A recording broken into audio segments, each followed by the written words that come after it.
ვნახე ჩხუბის ვიდეოები, იქ ჩემი ბავშვი არ არის, ამბობს ავალიანის საქმეზე დაკავებული ალექსანდრე გაბაშვილის მამა პროკურატურის მიერ გავრცელებულ ვიდეო მტკიცებულებებზე.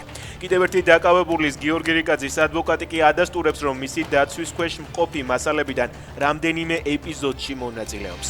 სამივე ბრალდებულს ახალი ბრალი ოფიციალურად წაუყენეს და სასამართლომ მათი აღკვეთის ღონისძიებაზე ისევ უნდა იმსჯელოს. პოლონეთში სასაზღვრო დაცვისა და ანტიტერორისტული სამსახურის თანამშრომლებმა საქართველოს 4 მოქალაქე დააკავეს, დეტალები გასაიდუმლოებულია. ადგილობრივი მედიის ცნობით ერთ-ერთი ქართველის დაკავება პოლონეთს ლიეტუვამ დაავალა. ბრალდებულს ევროპული საგამოძიებო ორდერით ეძებდნენ. საქმე სავარაუდოდ სერიოზულ დანაშაულს ეხება. პლასტმასში განთავსებული სასმელები მომავალი წლიდან შესაძლოა აღარ გაიყიდოს, ოცნება ახალ რეგულაციებს აანონსებს. აკრძალვა, რომელიც 2027 წლიდან იგეგმება, წყლის ბოთლებსაც შეეხება. პლასტმასის ნაკეთობების გამოყენება 1 ივლისიდან აეგრძალება სასტუმროებსა და რესტორნებს. საქართველოს მოსახლეობა მცირდება, ოცნება პარლამენტში დემოგრაფიული საკითხის შესწავლას იწყებს. საკანონმდებლო ორგანოში შესაბამისი რეკომენდაციების მომზადების მიზნით სამუშაო ჯგუფი შეიქმნება.